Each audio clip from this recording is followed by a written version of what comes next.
Nous sommes au lendemain de la fête de Ramadan, après un mois de pénitence. Quelle devrait être l'attitude du musulman pour éviter de retomber dans ses travers? Nous avons posé la question à un imam, les explications dans un instant. Et puis le gouvernement burkinabé et ses partenaires accentuent les actions de développement dans la zone du Liptako-Gourma. Après 8 mois de mise en œuvre du projet Mécanisme pour la stabilisation du Liptako-Gourma, les acteurs sont au bilan à mi-parcours. Il ressort que plusieurs infrastructures de base ont été réalisées. Voici pour le sommaire. Bonsoir, mesdames et messieurs, et merci de nous choisir. Hier, vendredi 21 avril, la communauté musulmane a célébré l'Aïd el-Fitr, marquant la fin du mois de Ramadan, moment de prière, de solidarité et de jeûne, des attitudes qui ne doivent pas s'arrêter pour le croyant, car selon des imams, certains musulmans retombent dans leur travers juste après le mois de jeûne, ce qui est contraire aux enseignements de l'islam. Il faut plutôt que le fidèle garde le cap en maintenant ses actions, non seulement de solidarité envers les plus démunis, mais aussi et surtout en demeurant permanemment dans la prière, nous dit l'imam Nouhoun Barayogo du Serfi, Abdou Azissari.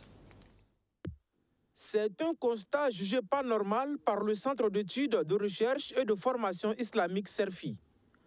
Il s'agit du désemplissement de certaines mosquées quelques jours seulement après le Ramadan.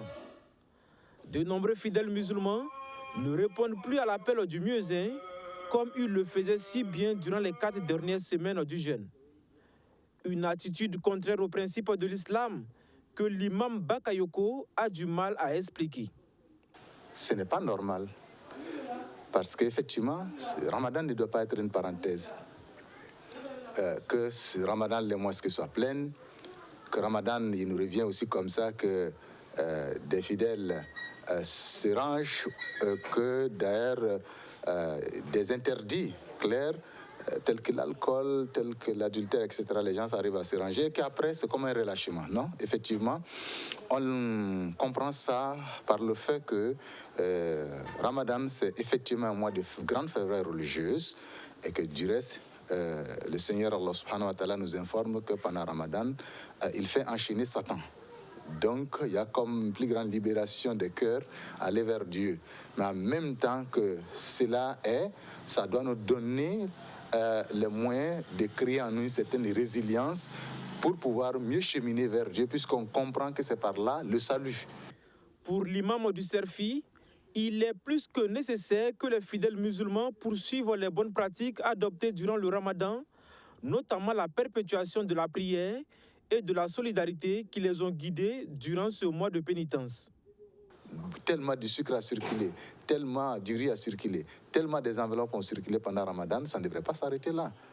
C'est ça en réalité la communauté des croyants, d'être solidaires les uns envers les autres. Donc le message pour nous, c'est premièrement vraiment de continuer cet élan de solidarité qu'on a retrouvé pendant Ramadan et surtout de tendre notre main vers ceux-là effectivement qui sont aujourd'hui dans un trou, parce que quel que soit ce que l'on est, quand on se retrouve dans un trou, on a besoin d'une main, même plus petite, pour nous permettre effectivement de retrouver la voie de la sortie. L'autre valeur à perpétuer, c'est s'abstenir des propos nuisibles au vivre ensemble. Et ça, c'est important aujourd'hui. À l'ère des réseaux sociaux, les gens se permettent de diffuser du n'importe quoi. Il est bon qu'effectivement, un homme responsable que nous sommes en tant que croyants en Dieu, l'unique, qui sait tout de nous, même quand personne ne nous voit, que de savoir qu'effectivement, il y a des limites qu'il ne faut pas franchir. Et c'est ça notre message, plus d'engagement pour retrouver notre dignité dans ce pays, pour retrouver effectivement la paix, la sécurité, la sérénité, et que tous ceux qui sont perdus par des messages qu'ils n'ont pas compris et sont retrouvés dans ces groupes terroristes, notre message le plus fort, sachez qu'on peut revenir vers Dieu. Quand on a compris qu'on était dans l'erreur, il faut qu'ils reviennent dans la nation, on va mieux vivre ensemble. Le Ramadan est terminé, mais 6 jours de jeûne surérogatoires sont prévus pour accompagner les 29 jours de jeûne. Celui qui accomplit ces 6 jours de jeûne, selon l'imam Bakayoko, est semblable à un fidèle qui aura jeûné durant toute l'année. Direction la ville de Sia, où le ministre en charge des Transports est allé s'enquérir de l'état d'avancement des travaux de rénovation de l'aéroport de Bobo-Dioulasso. Roland Somda et sa délégation ont pu visiter les infrastructures concernées et le taux d'exécution du chantier est jugé satisfaisant. Ce projet de rénovation devrait à terme aboutir à la certification de l'aéroport international de Bobo-Dioulasso, une plateforme essentielle pour le développement économique de la seconde ville du Burkina Faso. Le point de la visite avec Salomon Tapsoba et Soto Justin Dabiri. L'aéroport international de Bobo-Dioulasso est en pleine rénovation. Des travaux sont en cours de réalisation pour lui donner un nouveau visage. Ce réaménagement vise à certifier l'aéroport international de Bobo-Dioulasso selon les normes internationales. Il faut travailler donc à finaliser le processus de certification de l'aéroport de manière donc à démontrer sa capacité donc à accueillir les aéronefs de toute nature en toute sécurité. Donc voici le premier enjeu. Et le Burkina Faso a déjà réussi parmi tant d'autres à certifier son premier aéroport, celui de Ouagadougou.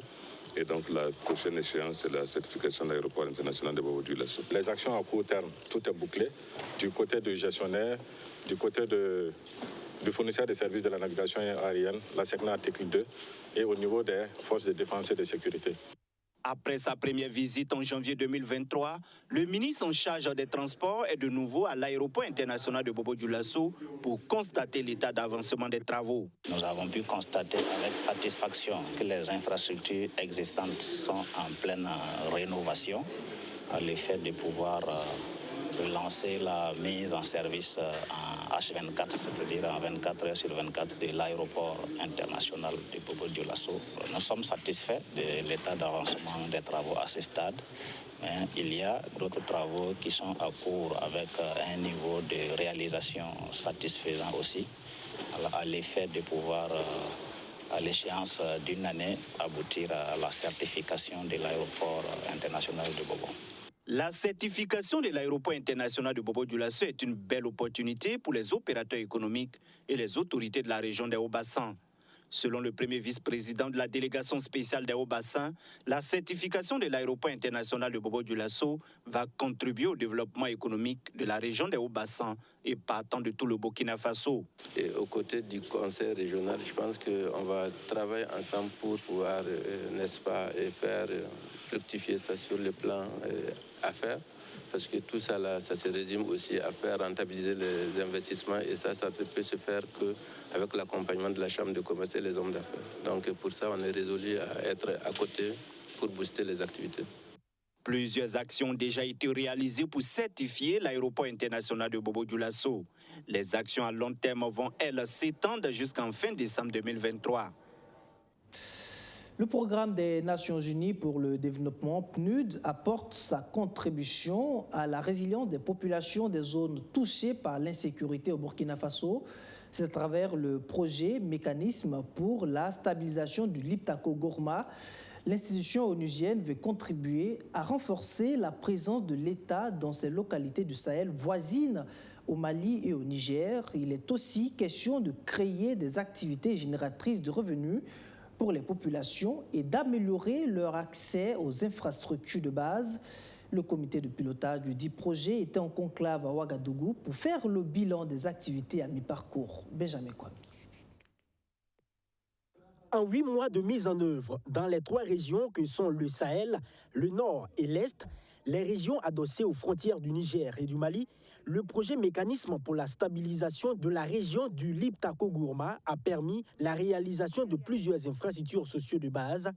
De Falangoutou à Seitenga en passant par Dori, ce sont des forages réhabilités, des lampadaires installés, des blocs de latrines construites, les emplois temporaires assurés, des équipements acquis au profit des forces de sécurité intérieures, suivis de formations sur les droits de l'homme dans la lutte contre le terrorisme.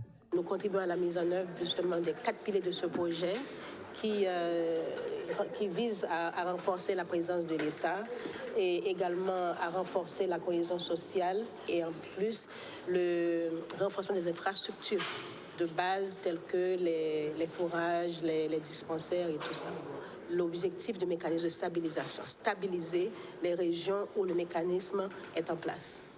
Des actions qui cadrent avec les ambitions du gouvernement burkinabé qui travaille à consolider et assurer la sécurisation des investissements et réduire le risque de violences perpétrées par les groupes armés. Cela permet de prendre en considération les préoccupations qui ont été soulevées au niveau de certaines localités comme le Sahel, l'Est et également le Nord. Et effectivement, nous avons constaté que des infrastructures ont été réalisées au profit des populations, leurs capacités ont été renforcées, les forces de défense et de sécurité, leur lieu de travail, je vais dire, a été donc réhabilité, ce qui montre que effectivement c'est un projet qui a de l'impact sur le terrain. Cette troisième session du comité de pilotage décline les actions déjà exécutées. En perspective, le comité envisage d'autres actions dans le Sahel. Les FDS seront mises à contribution dans l'urgence. Face à la multiplication des actes de violence, les 3 pays membres de l'autorité de développement intégré des États de l'Iptako-Gourma mènent des actions de divers ordres pour faire face à ces crises. C'est dans cette optique que ce programme de stabilisation de la région de l'Iptako-Gourma a été initié. On va continuer à surtout renforcer les infrastructures sécuritaires pour permettre aux forces de sécurité de revenir et de pouvoir sécuriser les zones. Mais également tout ce qui est activité génératrice de revenus pour les jeunes, de manière à ce qu'ils n'aillent pas se faire enrôler. Le projet de mécanisme pour la stabilisation de la région du Liptako-Gourma, fenêtre du Burkina Faso, a été lancé en 2020. Les chefs d'État, en le lançant, voulaient un sursaut civil face à l'insécurité qui prenait une proportion importante au Mali, au Niger et au Burkina Faso. Il bénéficie du soutien financier de la République fédérale d'Allemagne et court jusqu'en 2025. Au Burkina Faso, le gouvernement burkinabé et ses partenaires se sont résolument engagés dans la promotion de l'éducation inclusive. Mais sur le terrain, beaucoup d'efforts restent à fournir. Près de la moitié des enfants vivant avec un handicap sont toujours exclus du système éducatif. À Bobo-Dioulasso, l'Institut des Sœurs de l'Annonciation tire une fois de plus la sonnette d'alarme en invitant l'État à redoubler d'efforts pour que ce droit fondamental des enfants soit un acquis. Soto Justin Dabiri. Tirer la sonnette d'alarme sur l'éducation préscolaire inclusive au Burkina Faso. Le plaidoyer est fait par ces élèves du préscolaire et du primaire, leurs enseignants et leurs parents. Cette initiative des Sœurs de l'Annonciation de Bobo Sab en est à sa 8e édition. Cette année encore, la tradition a été respectée et le plaidoyer prend particulièrement en compte l'avènement rapide d'une éducation inclusive en faveur de nombreux enfants. L'éducation inclusive, c'est un droit pour tous les enfants d'aller à l'école. Et depuis des années, au niveau de l'UNESCO, on dit que tous les enfants ont droit à l'éducation, même les enfants en situation de handicap. Selon les résultats des données statistiques du 5e RGPH de décembre 2022, le taux de prévalence des enfants vivant avec un handicap dans la province du Houé est de 0,8%. Concernant le taux de fréquentation scolaire, 58,1% des enfants handicapés de 6 à 16 ans n'ont pas fréquenté, contre 11% qui ont fréquenté et 30,9% fréquentent actuellement. Au regard de ces réalités sur le terrain, cette campagne ciblée peut contribuer à attirer davantage l'attention des décideurs pour plus d'engagement et d'investissement dans l'éducation inclusive. Dans le temps, les enfants handicapés vont à des écoles mais spécialisées à leur handicap.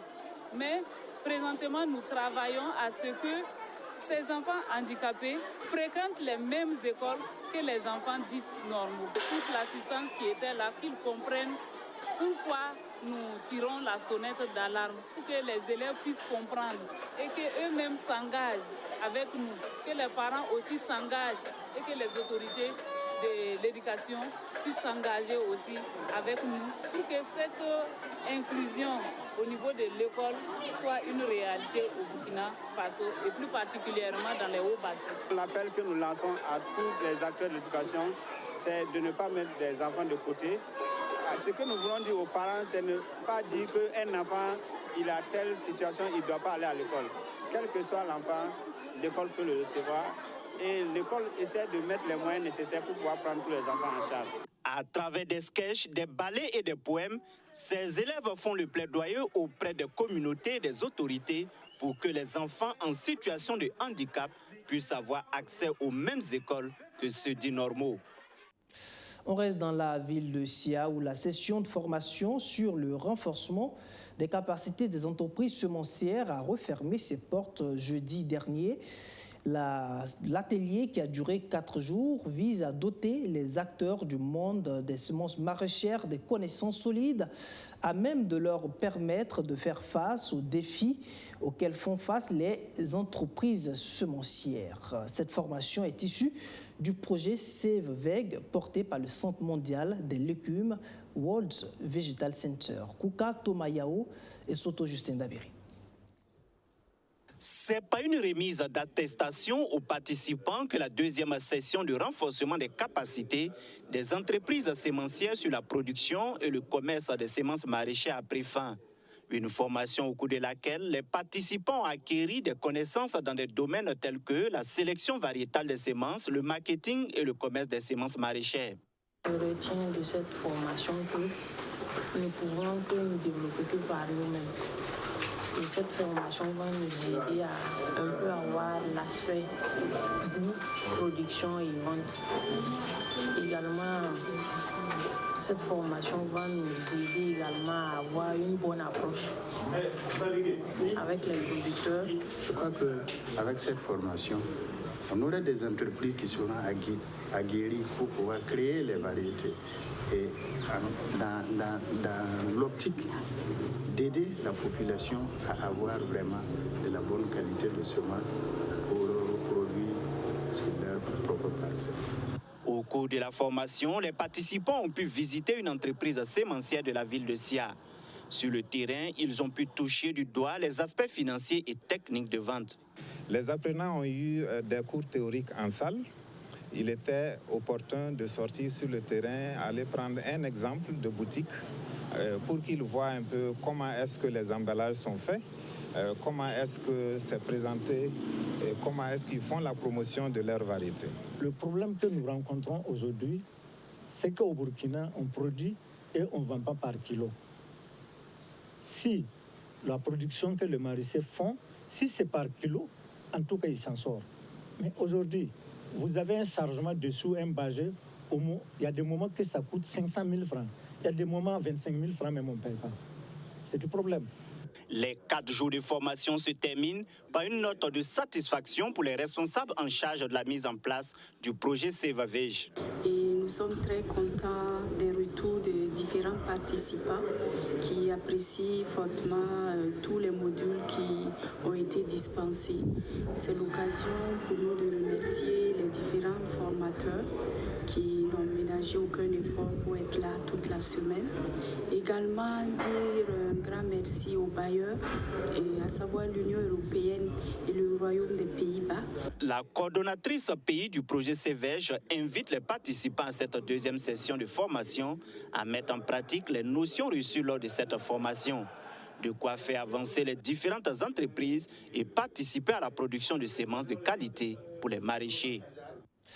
Le management de la supply chain ou encore la gestion de la chaîne d'approvisionnement est une discipline enseignée à l'école burkinabé des affaires, un institut de formation professionnelle de la Chambre de commerce et d'industrie du Burkina. La deuxième promotion du master spécialisé en management de la supply chain et achat a tenu jeudi dernier une conférence publique sur la résilience de la chaîne d'approvisionnement des hydrocarbures du pays dans un contexte de crise. C'était une rencontre d'échange avec les experts du domaine en vue de dégager des pistes de solutions à même de garantir l'approvisionnement du pays en denrées de première nécessité. Archimède Boy.